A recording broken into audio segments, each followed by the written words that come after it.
Hello, my work besties. What if the secret to career successes isn't just what you know, but who you know and how you connect with them? Today's guest, Morag, is here to prove that workplace relationships are more than just a nice to have. We please recommend you stay to the very end so that you can hear some of the tips and tricks and some of the mistakes that people make when trying to build work friendships. Hi, I'm Claude. And I'm Jess. We are corporate employees by day, entrepreneurs by night, and work besties for life. Join us as we explore how work besties lift each other up, laugh through the chaos, and thrive together in every industry. Work besties! Hello! We are so excited to have you on board. Morag, why don't you give a background on yourself and how you... My goodness. Well, I saw the name of the podcast and I was thinking, that is the place for me. And I'm only sorry that my work besties, Eric and Ruby, had another commitment and couldn't be here to party on with us all, because that would have been so much fun. But what really caught my eye was, with the work besties theme, is here you see showcased my latest book with my work besties, Eric and Ruby, is called You, Me, We. Why we all need a friend at work and how to show up as one. So I think this is a match made in heaven. So you asked for a little bit about me. So here you go. The accent is not from Colorado, where I'm currently based. I'm originally from England. I know, shocking. I do say I'm from Texas, but then people say, oh, y'alls. No, I can't do it. But I've lived here in Colorado for 20 years, and my sons, who were 7 and 4 when we arrived, are now all 6 foot tall and fully grown. And when I am not helping to take the junior high out of the workplace and bring humanity and friendships back in, you will find me ballroom dancing or playing the bassoon for the local symphony orchestra, not at the same time, because that would be awkward. So there you go. If that doesn't make me an international woman of mystery, I don't know what will. All of them. So I was thinking about going to the Grizzly Rose this week, which is the cowboy country bar dance this week. But I have just off stage here a wardrobe, a closet full of dresses with sequins and tassels and sparkles. I think we have pictures of you in that. I feel like that needs to be... I will send you some. I have one that when I'm spinning, it makes me look like an old-fashioned car wash, you know, with the big brushes. Really, the hey, pearls? Don't judge. Isn't that much better? Yeah, there you go. I think we've bonded. I think we can class ourselves as friends at work now. Yes. I mean, that's stuff that you don't share with just anybody, for sure. Absolutely. And that's the mistake we make. The first mistake is, and I made it early in my career, is we've got to be all buttoned up, stiff upper lip, British, professional at all times. But the reality is, when we share these nuggets, the ballroom dancing, the classical music, the 3 6-foot sons, etc., those are moments of connection that move us from being strangers with nothing in common to acquaintances and work colleagues with something or someone in common. Definitely. And how did you come about writing this book on work friendship? Well, it comes out of my first book. My first book is called Cultivate the Power of Winning Relationships. And the second edition of that is about to come out, and it's all been updated post-pandemic. But even with that book, Cultivate the Power of Winning Relationships, it introduces the relationship ecosystem and this idea of being allies and having allies, aka friends at work. And what we found with the thousands of leaders that we're working with around the world, they were asking, this is great. It's changed my mindset about how I collaborate with others in the workplace. But how do I show up as an ally? What does that mean? Without just becoming a yes person and a doormat. And so Eric, Ruby and I went back to the beginning. We interviewed hundreds of leaders. We have an ally mindset profile where more than 1,000 leaders from around the world have now provided their input. And that is what created You, Me, We. And here we're talking about how do you show up as a friend for others? And how do you show up at work as a friend for yourself? So that your own values, your own needs, your own hopes, dreams, aspirations are getting as much care and attention as you're lavishing on your colleagues and the business goals that you might be asked to deliver together. That's fascinating. You've hit on a couple of topics that we tend to love to dabble in. You have more of maybe the stats and the facts behind it, which is my forte. So I'm so excited to hear about some of that and the fact that you interviewed people and talked to really get to the root of it. One of the things you bring up is ally method. How do you get leadership to shift from that me first to a we first? It should be at all levels, but the leadership helps set that tone. So this is the most empowering message, at least that's what leaders tell me, in our research. Because if you think about it, when we go through school, whether that's high school, university, whatever, it is all a me first mindset and approach. Can I beat the exam board? Can I graduate in the top X% of my class? Me. And yet when we arrive in the workplace, this is the biggest team sport that many of us get to participate in, because my success is dependent on others, whether I'm a solopreneur, whether I'm working in a small startup organization, or whether I'm working in a 10,000 multi-country company. My success depends on others. We can't high perform alone. And so that's the first mindset shift that we have to make. I have to care as much about you and your success as you do about my own. This podcast conversation is a small microcosm of that, because you two can be the fabulous hosts, but if I sit here quietly and looking miserable, then it's not going to be a very scintillating conversation or very interesting for your audience, and vice versa. It doesn't matter how many stats I have, but if I can't bring it alive and show and share the stories of how it's transformed leader reputations or organizational cultures and leave your audience with some pragmatic first steps, none of us are going to be better together. And that's our whole mantra. How can we be better together? So knowing that, what would be one simple thing that leadership can do today to get then from that me to we and help foster that encouragement of the environment? Well, firstly is to start thinking about it as to how do you feel. So in you, me, we have a 3-step process. Look up, show up, step up. Look up is, how do I feel? Am I having fun at work? I'm about to go into this meeting with Jess and Claude. Am I looking forward to it, or am I going, oh, do you remember last month when they were mean to me at lunchtime or whatever? And so we start worrying about went to those meetings. Yes, we've all been to those meetings where we're worried about who's going to show up, and we're thinking about, well, I'm going to say the first smart thing first and go on the offensive. Or if Jess and Claude do this, I'm going to do that. We're on the defensive, but we're not thinking about the business decision at hand. So the first thing is, what am I feeling? Am I having fun? Am I feeling nervous? Am I feeling tired? Am I anxious or stressed? Because that energy impacts how we show up. And that brings me to the second point. How do I want us to feel at the end of this meeting, this decision, this conversation? Because then that moves to the choice, the intentionality of how do I need to show up? Do I need to bring the quiet, thoughtful, reflective Morag, which is what I use in my executive coaching? Or do I need to bring the energized, enthusiastic, let's bounce ideas off each other, which is probably what you need for an effective podcast conversation? So look up, show up, step up is all about how do I feel? How do I want others to feel? And then making a choice of what is it that I need to do or say, or how do I need to be in order to ensure a more successful outcome? So I have a question on this, because we all have meetings where we get angry just going into the meeting because we know how it's going to become, how it's going to end up. And there are so many memes where you have, oh, I'm so angry before even going to this meeting. So we know how we are showing up.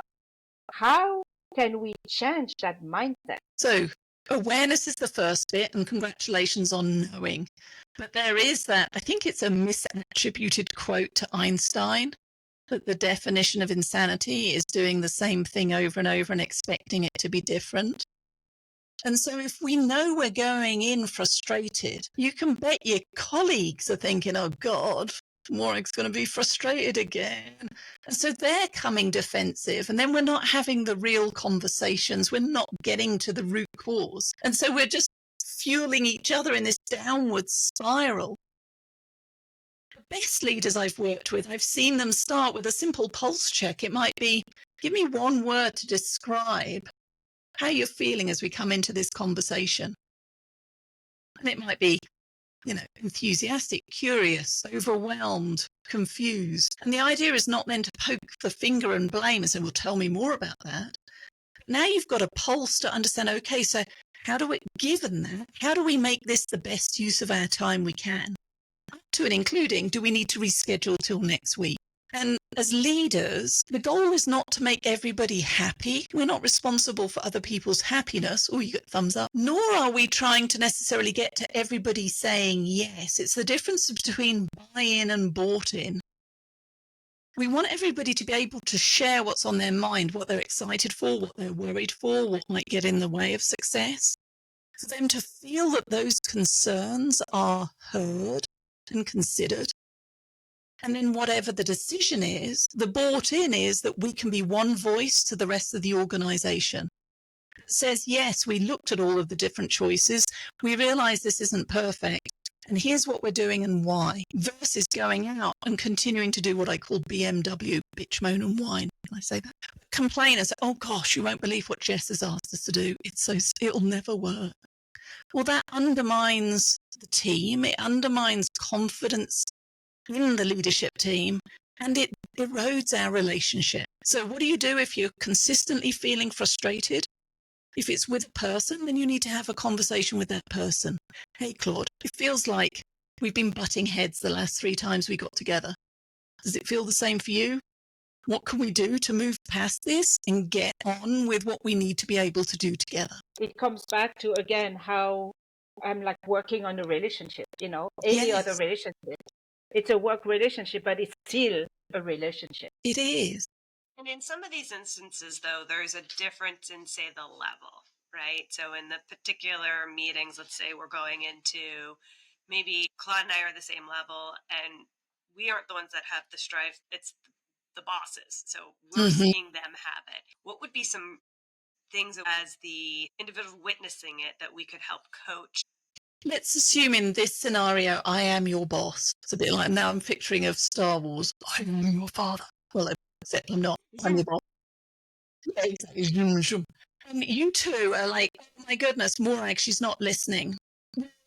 If you have an ally relationship, you have each other's back. Here's an opportunity for you two to get together to say, okay, is it just me? Or are you feeling like Morag's talking at cross purposes? And then how do one of you have that conversation with me as your boss? Now, it's scary, and I'm not suggesting that everybody should just pitch in and have that tough conversation from the get-go.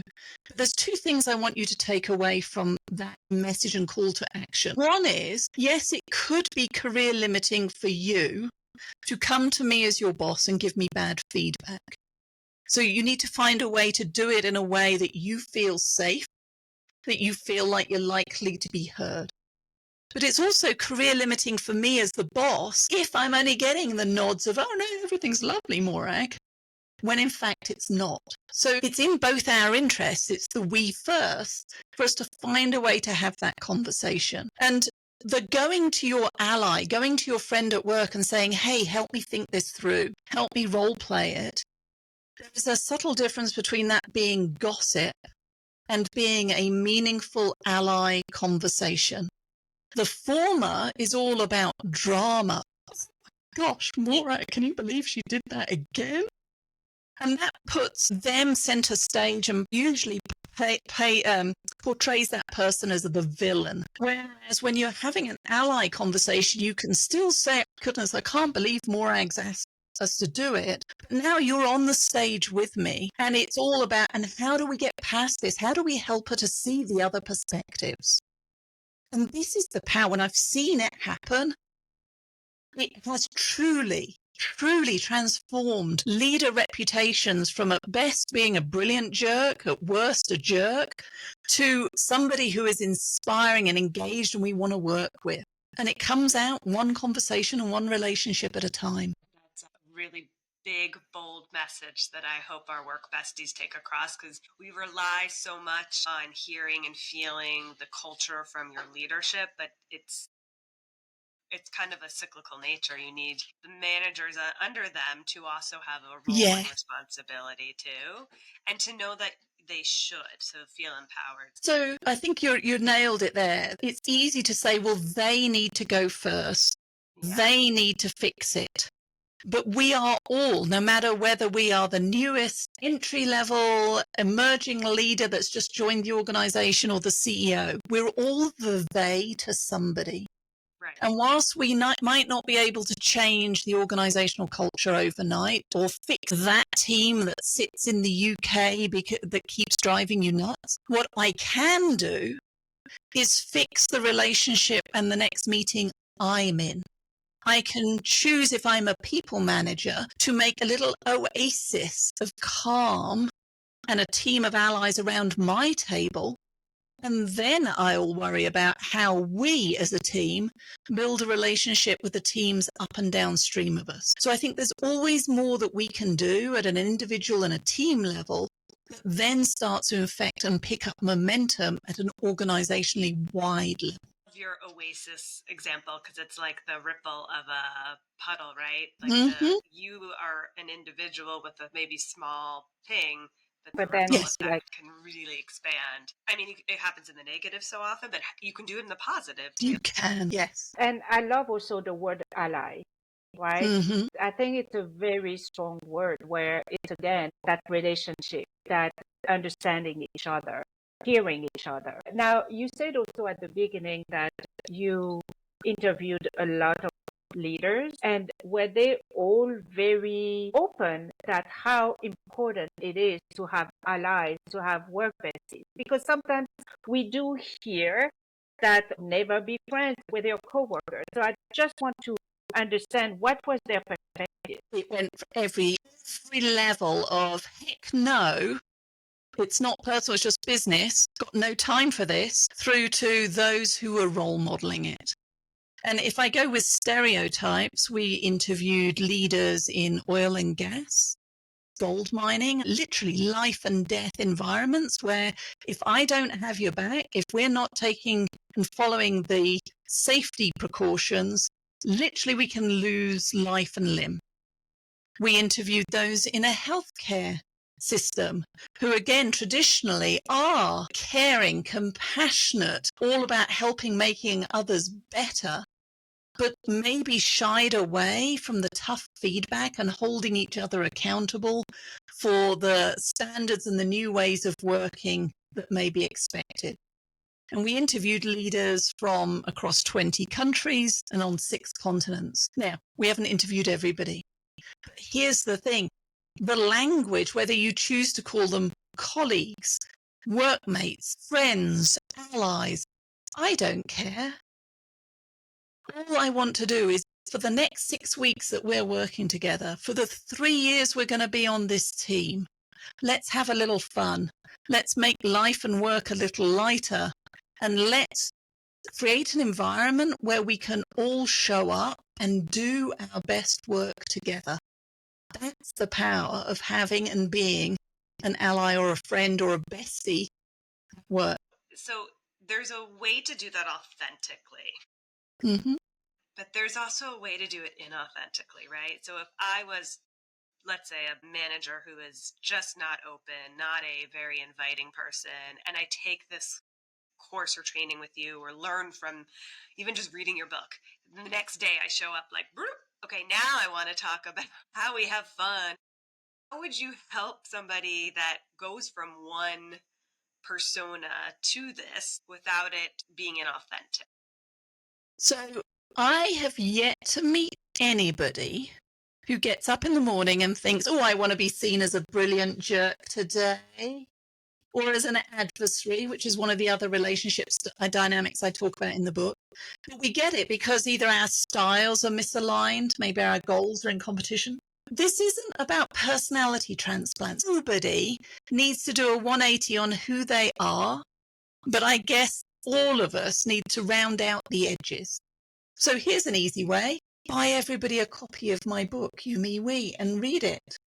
Maybe say, hey, I was listening to the podcast Work Besties, and I realized that I can occasionally come across as a little directive, telling. And at that point, you don't need to apologize for being who you are. Nor do you need to promise to be different, because let's face it, I'm not going to change. Yeah. But you can say, hey, what's one tip? What's one thing I could do to just soften that a bit, or to show up a little different, to listen more than I talk? And then just say thank you. So listen and take what works for you, because I guarantee when we are listening, when we are leaning in, when we can still say no, but do it in a way, or disagree in a way that strengthens the relationship and doesn't damage it, the magic happens. Because then I stop filtering. I stop anticipating, well, there's no point saying that. I'm not even going to bother trying because Jess will say no. How do I know? Because you might have said yes, but I never even asked. I didn't take the informed risk. I didn't innovate because I was worried about getting into trouble. So every time we step away from the relationship, our ability to deliver the business results, the what we do and the how we organize, gets eroded. This is the secret sauce to success. No matter what industry you're in, what level of career you're in, it is all about who you work with and who you work for. It's very well said. So being a little bit personal now, so we know you have work besties, right? Eric and Ruby. So how did you meet and how did you feel that connection that suddenly it was like, that's it, they are my besties or they are my allies? It's interesting. When I ask leaders, when I think about what it takes to become an ally, there are people that you meet in life where you just connect. And it's like we are lost, deep souls, even though we may never have met in person in 3 dimensions. We've only met through Zoom, or we've only met for the first time. And those are magical. Now, with Ruby, she will share that it took several months for us to get to this. I knew from the get-go that I am abundance and generosity. I want you to be successful. And she would email or she would Slack me and she goes, can I do this? And what do you agree? And I would go, yes. Because Ruby, you're fabulous. She is the most amazing executive coach. I adore her. But I didn't tell her that. And there came a point when she went to Eric and she goes, I'm writing these emails, Morag, how was your weekend? And I want to do this. And I think it'll help us with that. And da, da, da, da. And she was getting the yes back, or the one-liner, do it. And she was reading into that. Am I in trouble? Does Morag not like me? And so my flex is I'll write the email that says, yeah, go do it. And then I'll go back and say, and so how was your weekend? And hugs and kisses. And that's just how I have to adapt. I have on my calendar a weekly reminder to reach out to, and each week it's a different list of 5 or 10 folks, not because I'm cheating, but because I care so much I don't want to forget. And so how do we do it? One conversation at a time, by asking a new team member. So what is it you expect of me as your boss? Or what do you expect of me as your peer? Here's what you can expect from me. These are my hot buttons. This is what success looks like. For example, when we're going on a client meeting, when I say we arrive early, for Morag, that means 15 minutes. It does not mean 5 minutes before. If we don't actually make the implicit explicit, how would anybody know? You'll learn over time. But along the way, we're going to butt heads and I'm going to get frustrated because you're arriving 7 minutes before instead of 15, all because we didn't take the time to just sit back and say, tell me your journey. What excites you? What frustrates you? And here, let me share mine. And now, how can your story, you, how does my story, me, and how do we put that together to make something unique that only we can do together? So, Morag, with this new kind of work dynamic where so much of it is hybrid or fully remote, are there different tactics or things you would recommend to help kind of break down meet you 2 a week? Yes. Because when we went out for lunch, or let's grab a drink after work, or even walking from one meeting room to another, when I saw you in the break room, it was easier to, let down the veneer and show up a little bit as me. And those opportunities are just different when we are virtual. Before the pandemic, we at SkyTeam, all of our leadership development programs, our team coaching was in person. I was of the opinion, if you want to be a better human, you have to do it in a room with other humans. Well, the pandemic took that away from all of us. And so one of the choices I made was to lean into these two-dimensional conversations. And some of my newest, deepest friendships, professional relationships have been made through the camera because we chose to make the time for the small talk before we got down to the big work. We chose to share a little bit more about what's happening. We chose to let you into my office, and you can assume I have a thing for Jamie. He does have a thing for me too. He just doesn't know it. Yeah, for those who are listening and can't see, I have a display holding a life-size model of Jamie from Outlander. And if you're still not sure, then you either have to call me or get the books. I feel like you aren't watching. You need to go watch it just to stare at that the whole time. You do. I think you can see from this, there's a unicorn picture up there. That's an aspiring tattoo I'm thinking of getting. But these are the things where you start to say, oh, I wonder what that's all about. And ask more. Like, I'd love to know. I remember making, behind Jess, are some paper rings. I remember making those at elementary school when I was a child, especially in the holidays. And a bit of paper. Oh, makes my teeth Yes, we were celebrating for Lunar New Year, so that's what they're. Well, there you go. So even then, that now tells me that there's an Asian influence here. If it's Lunar New Year, there's something that's driving that. And there's a topic potentially for conversation later on. And so whether we're meeting can actually shake hands and press the flesh in an appropriate HR way, or whether we are just meeting through the camera, our choice is to share more, slow down, because genuine connection happens not just in the work that we do together, it happens in the spaces between the work that we do together. It's come up a number of times, taking the time, whether it's in the beginning of a meeting or at the end, to just connect and have those conversations about how you're doing. Or something that you had talked about before. Claude and I chat about, like, I'm the worst at that. We get together and I'm right into the business of, like, did you get this, this, and this? You and me are like twins. Good morning. Yes.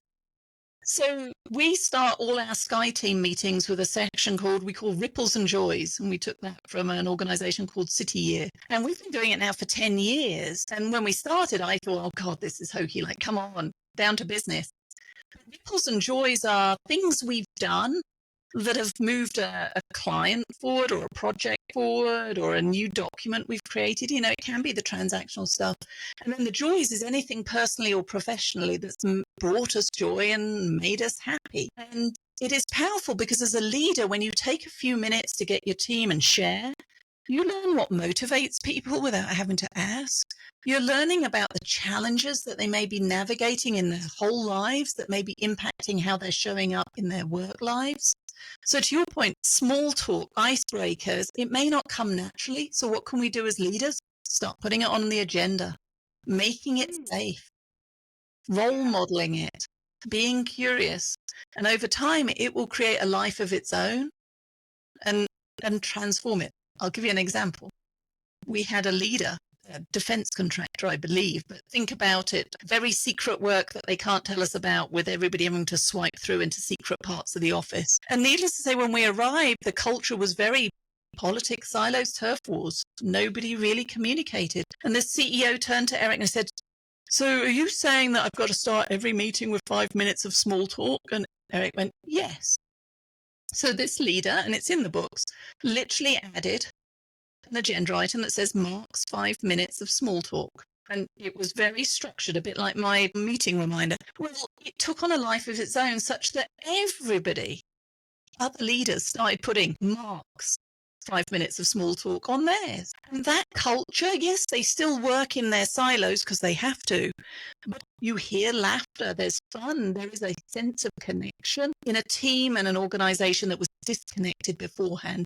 And all it took was Mark's 5 minutes of small talk.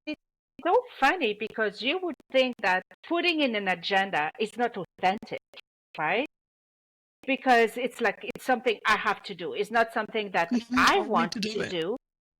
But at the end, it became life on its own, and really everybody embraced it. I think we can bring more of that humanness to all our conversations. So if you go to our website, skyeteam.com, that's SKYE, because of the Isle of Skye off the west coast of Scotland, because I'm a MacLeod and that's where the clan MacLeod comes from, so more nuggets. But you go to our website, we rebranded the website 2 years ago. And we have unicorns all over the place. It was a throwaway comment that I made 10 years ago that took on a life of its own. I have so many unicorn themed things at home that clients have sent me. Unicorn socks, unicorn tchotchkes, it doesn't matter, it's there. And we decided to just own it. Now, there are still going to be, and this goes back to your earlier question, Claude, about the people who don't perceive the need for friendships at work. The idea of unicorns for those folks are also likely to be, well, that's just ridiculous. That's not professional. You know what? That's fine. Then that means we're not the right partner for you. But for those who lean in, I decided, let's bring some humor to our styling and let's just put it front and center. And it has been magical, literally magical. And I was going to be an engineer. I spent 15 years in finance. I am that logical business first thinker, but I am having so much more fun, even more fun, now that we're having a little bit more of the quirky in our everyday conversations in our lives. Making me so happy.